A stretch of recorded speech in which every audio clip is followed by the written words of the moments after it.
pacitan sakituling kutha Wonogiri papan endah kanggo pariwisata wiwit watuake pantai nelan guwa warga pacitan tradisine ing wayah lebaran ngaturke sungkem sembah ngabekti nyuwun pangapura marang wong tuwa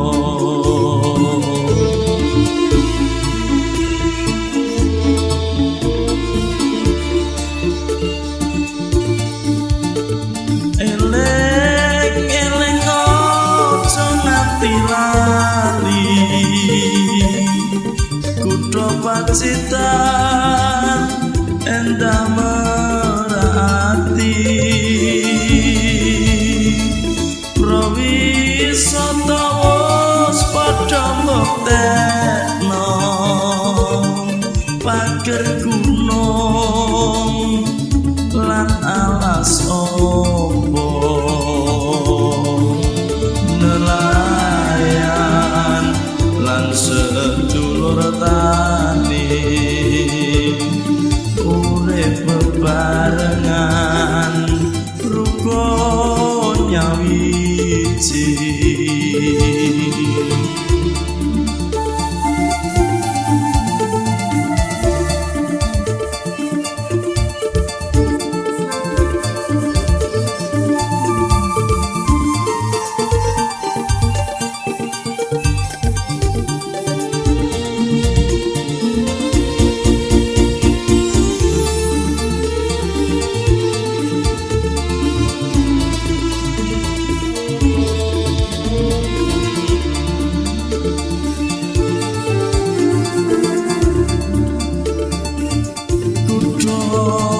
pacitan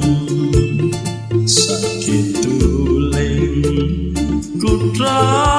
Wonogiri papan endah kanggo pariwisata wiwit watuake pantai nelan guwa warga pacitan tradisine ing wayah lebaran ngaturke sungkem sembah ngabekti nyuwun pangapura marang wong tuwa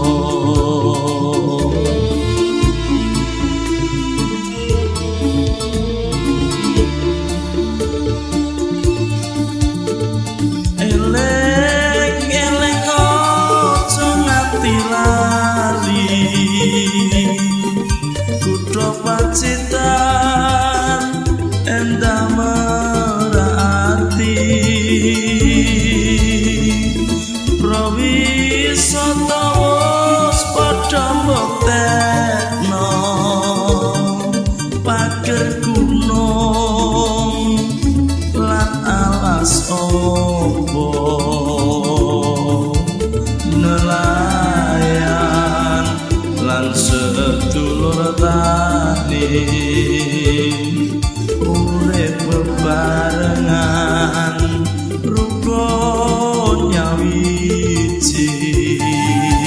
nelayan lan sedulur tani urip bebarengan